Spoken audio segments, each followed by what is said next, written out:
Hello, welcome to my reading log for the month of March. It's like the third week of March, and I'm gonna go over everything I've read so far. And as I've been doing the past couple months, I am going to be including books and anime and whatever else I feel like at the end, so I'll timestamp everything. But for now, I'll talk about a couple series.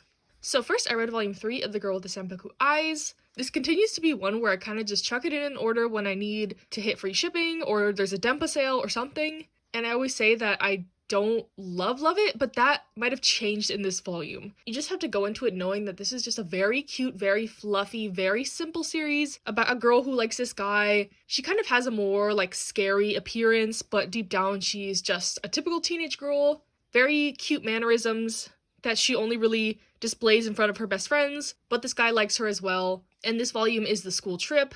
Development in their relationship happens, and it's just cute and fun and beautiful. Everything is so colorful, and I think it really adds to the story. Do I like this more because of the color? Who knows? But it's just a cute, fluffy read, and sometimes you need a little bit of that in your life. So I do recommend this if any of that sounds interesting to you. Next, I read volume 3 of Skip and Loafer, continuing to love this. There is some hinted beginning of some drama, kind of, at the end of this volume, which is really interesting to see. And also just some really nice moments in this volume. I know a couple people have called it boring, but this is a slice of life manga at its core, so I thought the panels of just no words and just scenery and stuff like that were really beautiful. Like, there's kind of just panels of summertime and nice scenery, and I really like it. I don't know. And also I wanted to mention that they did confirm that the main character's aunt, who she lives with, is trans. Very naturally, very smoothly. I really liked it. It was kind of hinted at before, but I really like this kind of casual inclusion of LGBT plus people. That's how I like it most of the time. I don't like when series make a huge deal out of it. And especially some of the recent series I've been reading have just really bad treatment of characters that are just dubbed like cross-dressers or traps and stuff like that. I will talk about it later in this reading log because there's one series that I'm reading right now. Oof. But yeah, I'm really glad to see how far mangakas have come, especially in more recent modern works. I like how these characters are portrayed, and they have lots of personality traits other than their queerness. And they're just good, nice characters, no stereotypes, no things included that perpetuate these stereotypes, you know? But anyways, love Skip and Loafer, excited to see the next volume. I think it's coming out fairly soon. We'll see how the drama unfolds, especially with this character. He is very interesting, he has a lot going on, and I'm curious to see about his backstory more and how stuff unfolds. So yeah, that's Skip and Loafer. And then also, I finished Monkey High, so I read volumes 3 through 8. And this series, I will say, ended up being okay. I thought the first 2 volumes were a really strong start, and then it kind of dipped in quality in the middle. I feel like this started out as a really comedic, ridiculous shoujo series, but in that middle portion, they kind of tried to make it more serious. Like, they tried to introduce a love triangle, and it had a little bit more drama, and it just didn't work with the setting, in my opinion. And then there was like 2 volumes focused on them trying to have sex. So if you're uncomfortable with that, with high schoolers doing that, I would say stay away. And it was just an interesting choice, I think, to put in like a very short series like this. But I did think it did redeem itself near the end. I thought the ending was nice, and overall I would rate this maybe like a 7 out of 10.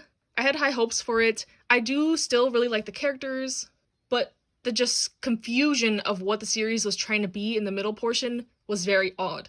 So I don't know if I would really recommend this. But I'm glad I read it, I'm glad I tried it. It was only 8 volumes, so not a ton of my time. So yeah, I'll see you back at the end of the month to wrap everything else up.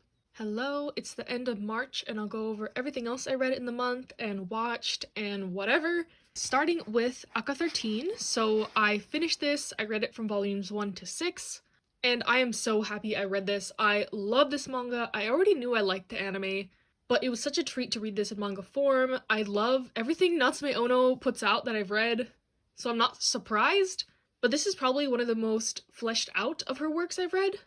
Essentially, it's about this fictional country that's split into 13 districts, kind of like Hunger Games setting, and the main character is part of this organization called Aka, which kind of controls like the fire department, the police department, lots of things that run the country. And it's his job to kind of go and inspect all the districts and make sure they're functioning properly. But during this process, he gets tied up in rumors of a coup. I think that's how you pronounce it, coup d'etat, and the story evolves from there. So lots of like politics involved. There's stuff involving like the royal family. Really interesting. I really liked it. And if you like this might sound weird, but pastries and bread, you're really gonna like this too, because the main character is obsessed with bread, and they go into detail about the kind of pastries and stuff that they have in this world, which is kind of fun. It's not just all politics and mind games and stuff like that. But yeah, really satisfying ending with this one. It's a short series. There is a sequel / spin-off, and then there's like 2 other series set in this world that are not published in English, so hopefully those get brought over here, but not likely. I don't think this is a very popular series, but expect to hear more about it from me. This is going to be my new thing that I'm pushing to everyone to read. It's not out of print or anything. All the volumes should be available on Right Stuff. Just a bit expensive. They're like the normal yen press pricing. But anyways, I love Aka. I love the characters. I love the art. I love Natsume Ono. I love the story. I love everything about it. I rated it a 9 out of 10. I had a really good time with this, and I'm really glad that I read it this month. And then going into a series that I'm not as happy about reading this month, Genshiken Season 2, I read volumes 1 through 5. So I mentioned earlier in this video about my issues with some certain tropes in manga, I think, and this is the one I was talking about. So essentially, Genshiken is about this manga, anime, cosplay, otaku stuff club in this college. The first series follows mainly a group of guys in this club, and the humor is like very raunchy, very suggestive, but it's really good and you love the characters, and there's a little bit of romance, a little bit of drama, mostly comedy. But in the second season, those characters have graduated. They're still prevalent, and some of them are still in the club since they were like freshmen in the first series, but that's kind of where the issues arise with this manga, the new cast of characters. So the new cast is mostly made up of girls, and the humor is very focused around the fact that they're all kind of like fujoshis and they love like yaoi and BL and stuff like that, which is fine within itself, but it's a very different turn and tone of the series from the first half. And there's one character in specific, this character right here, where all the issues arise that I have with this manga. So if I can word this better in the description, I will, but I'll try my best. Essentially, this character is a man who cross-dresses because at his high school he had a bad experience with the girls in the art club because they found out he likes yaoi and BL manga, so they kind of shunned him, spread rumors that he was gay, whatever. So he does his cross-dressing in this club because he doesn't want to deal with bullying or whatever, which is all fine and dandy, but questions of this character's gender and sexuality are constant. Like, every single chapter there's a discussion about it. There's even an incident in, like, volume 1 where they, like, lift up his skirt when he's sleeping to try to, like, confirm that he's really a guy. Really gross stuff that I don't find humorous at all. It made me extremely uncomfortable to read. And I don't remember it being this bad in the anime. Maybe it's just been a while since I've watched it, but I think they cut out a lot of the really problematic stuff. So yeah, I don't know how to feel about this. It could have been a really good look into like questioning gender and sexuality, but the way that it's discussed and brought up in this lacks nuance. It's transphobic. Like, I don't even know, because the character, he likes cross-dressing and he has like this kind of angel on his shoulder whenever he's dressed as a guy, quote unquote, that represents kind of like his feminine desires, which could be a metaphor for like him being trans or something, but it's odd. And then he has a relationship with one of the senpai, but he's battling with the fact that he thinks he's not gay, and it's just in very poor taste. And as you can see, I'm like struggling to find the words about how to describe this, but I'll just say, all in all, it's bad. I love the original Genshiken series, and that's why I have a hard time with this, because I love the first series, and I like this to see what the old characters are getting up to. Like, volume 5 was Chef's Kiss. You got a conclusion of a character from the main series, and I thought it was really well done, but it's like, then I think about, okay, now this story's done, we're gonna have to go back to the dilemma with the cross-dresser or whatever. It's just so uncomfortable to read. And I would blame it on the fact that this is an old manga, but it's really not. It ended in 2016. And yeah, so I know not many people even care about this series, but I figured I'd put it out there in case somebody does, because I know I have recommended the original Genshiken series a lot, because I love it. But yeah, this is just not it. I think I'll continue to read the rest of it, because I do like seeing the old characters and stuff like that, but just be warned that it is pretty uncomfortable to read at some points. So yeah, that is my spiel about Genshiken second season, but that's not the end of kind of my negative opinions for this video. Next, let's talk about Crimson Hero. So I read volumes 1 through 5 of this. This was a series I picked up without knowing anything about it. It is a volleyball shoujo, and that is the best aspects of the series. Essentially, it's about this girl. She's kind of a tomboy. She really likes volleyball, but her family does not approve. They kind of own this traditional Japanese inn and she's to be the heir of it. She's expected to act like a prim and proper lady, entertain like politicians and rich clients, stuff like that. But she ends up running away from home and becomes kind of like the dorm mother to these 4 guys that are on the boys' volleyball team. And the story starts from there. The main character, I really like her. She's like spunky, enthusiastic. She really cares about volleyball and her friends. She builds up the whole team from the ground because the school doesn't have a girls' volleyball team. And I really like those aspects. But the problems arise in the romance aspect. When I was reading this, I was trying to think of what this reminded me of, but it reminds me so heavily of Waiting for Spring. And y'all know, I do not like Waiting for Spring. But the reasons I don't like that story are because I thought they were boring, and also there's a very aggressive childhood friend character that I don't like. But while this series is not boring, there is that childhood friend character. And at the end of Volume 5, he basically like sexually assaults the main character, he forces himself onto her, and I'm like, why? Why? I had to stop reading. I have a couple more volumes that I'm just gonna try because I have them, but it was so, I don't know, because the main love interest, this guy, they kind of have like an enemies to lovers dynamic, but he's already dating someone, and he catches feelings for her, and it's just very messy. So I would say overall, I really like the sports aspects, the volleyball, I love the main character, but the romance is messy. I don't like love triangles. The one guy is way too aggressive. Like, I thought Aya from Waiting for Spring was aggressive. This guy's on a whole nother level. But yeah, I don't know. Plus, the series was never completed in English, so I would have to read scans for it anyway to read the ending. So I don't know if it's worth it to even try to get the other volumes. I don't know what I'm feeling about this. It has good and bad aspects. I'll just say that. But to round out the month, we'll talk about a absolute gem, Whistle. I read volumes 4 through 9 this month, and I absolutely love this series. It's a soccer series, it's an underdog story pretty much, but this series is so good. If you want a sports series that has a lot of like slice of life elements, akin to something like Big Wind Up or the anime Stars Align, something like that, I think you will really love this. I like pretty much all sports manga. I don't have an opinion whether I like the sports manga that kind of really focus on the sport and then they learn lessons through the sport that they take into their own life, or if I like the whole there's stuff going on at their homes or in their relationship that they solve kind of through sports or use sports as a coping mechanism, stuff like that. I don't know which I like better, but this is definitely in the latter category, and I'm really liking it.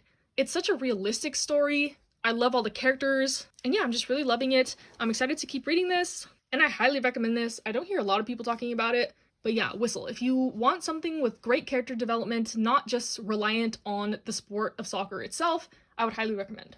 Okay, now that we're done with the manga, let's go to books I read this month. I read 3 books. The first of which being Project Hail Mary by Andy Weir. I read The Martian last month, so I decided to read this month, and I don't know which one is better, but Project Hail Mary was very good. A slow starter though. I think about the first 100 pages took me like 2 weeks to get through. I was like, dang, people really said this is better than The Martian. I don't know about this, but once a certain character gets introduced, then the story really ramps up. I love the ending. I loved the pace after, like I said, those first 100 pages. Really good.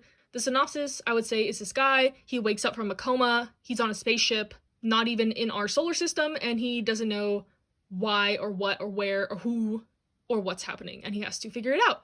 It kind of has the same structure as The Martian, where it switches kind of perspectives throughout the story. And in The Martian, I really liked when it switched away from the protagonist to like what was happening on Earth. But in this book, I found myself kind of tired of when they switched to like his memories in the past. I preferred to read about what he was doing in space, but regardless, this book was very good. I highly recommend if you like sci-fi. Manga I would compare it to is like Dr. Stone, and this kind of got me on a sci-fi kick, so I think next month I'm gonna read Astro Lost in Space and Planet Tess, or if you have some sci-fi books like this that you think I would like, please recommend them.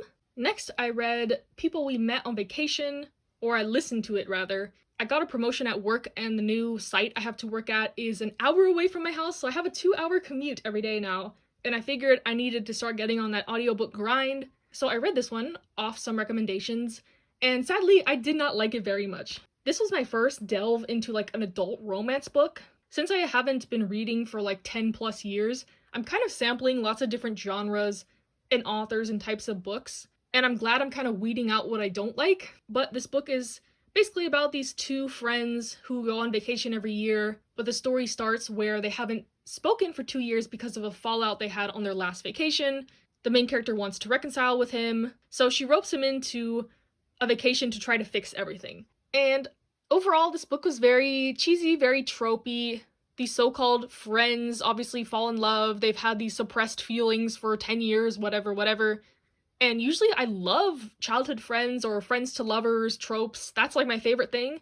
I don't know if this is a bad thing to say, maybe because it's not relatable to me or something, but I don't think I like reading these romance books about straight, white, conventionally attractive, middle-class people where their problems are like, oh no, I work for a travel magazine and I'm getting bored of it, even though I get paid vacations like every week, and my friend doesn't love me back, you know?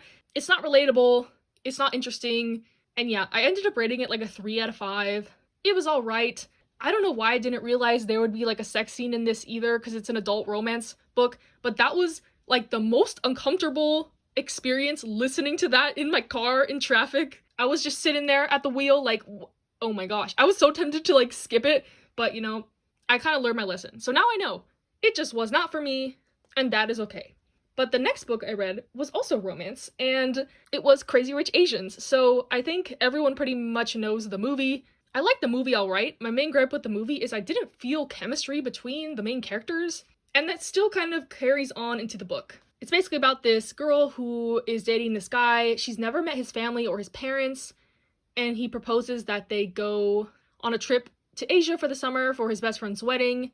They go to Singapore, and she discovers that her boyfriend is extremely rich, and she's thrust into this world of immense wealth, and the story continues from there. I will trigger this for a lot of like racism, there's some homophobia, classism, prejudice, but overall I actually really like this book. It's much different from the movie. If you like the movie at all, I think you should read the book. Again, I'm probably way late on this. I'm just reading whatever. I chose this book because I got this app my coworker recommended called Libby, and essentially you attach your library card to it and you can rent audiobooks and ebooks on it. And all the books I wanted to rent, I had to be like on hold or on a waiting list for it, and this was the first one I saw that was available, so I was like, why not? I like the movie. Let me listen to this book. And I ended up being pleasantly surprised. There's also a sequel and then another book in the series. It's a 3-volume series, so I checked out the next one. I think it's called China Rich Girlfriend, and then the third one is Rich People Problems, something like that. But yeah, even though the romance was not the best, the world building and the world was super cool in my opinion. I don't know, in college my best friend was kind of one of those crazy rich Asians, so I have some experience, like the main character, kind of being shell-shocked about the world that these people live in. So maybe that's why I like it more, but I just found it fascinating. It's not a world I live in. Even though it's not relatable, the fact that these characters had some deeper struggles than boohoo, I hate my job, my best friend doesn't love me back, you know? So that's why I liked it better than the other book. But yeah, overall, I'm having a lot of fun reading books and listening to books, and I can see this continuing for as long as I'm commuting this long. I'm trying to look for a place closer to my new job site, but for now, I'm going to be listening to a lot of audiobooks, so yeah. Lastly, I'll talk about some anime I watched. First, I watched Kotaro Lives Alone, and oh my gosh, this series was so sad. It's about this kid who lives alone in an apartment, and the residents of the apartment building kind of helping to take care of him, not knowing his kind of tragic situation. The series deals with a lot of issues involving like child abuse, child abandonment, trauma, and some of the things in here are just heartbreaking. But I wouldn't say you walk away from it feeling depressed. That's why I really like this. I would compare it a lot to the manga Sunny. So if you like Kotaro Lives Alone, you will like Sunny. If you like Sunny, you will like this anime. But yeah, it's one of those series that is very depressing in nature, but it's not hopeless. Like, you walk away from it feeling like there's a sense of hope, even though there's not like a happy ending or anything like that, but you feel like there's hope. It's not completely depressing and sad. It just pulls at your heartstrings in the right way. And I highly recommend this. I'm really glad I watched it. Randomly saw it on Netflix. And yeah, if you know about the tissues, you know that part had me messed up for days. But yeah, other than that, I also kept watching Dress Up Darling. I have one more episode to watch until it's completed, but it did go past where the manga is in English. The last 2 episodes are part of Volume 5, which we don't have yet. And I will say, some very interesting happenings going on, so I'm excited to get my hands on the manga. I didn't do the same with Sasaki and Miyano. I'm gonna wait to finish that anime once we get more volumes in English, because it's kind of giving the vibe that it's leading up to a big moment, so I kind of want to read that first before I watch it. But Dress Up Darling is just too good, I had to watch more. And I still think it was a really well done anime. A little bit played up on the fan service side of it, but it didn't bother me at all. But yeah, sorry I've been absent, like I mentioned. I just have less time to film with my work situation. My mental health is getting much better, so thank you to everyone who was concerned about me. I pretty much just don't have enough time to be making a lot of videos. But that being said, thank you for watching. Stay safe, stay happy, stay healthy, and I'll see you next time.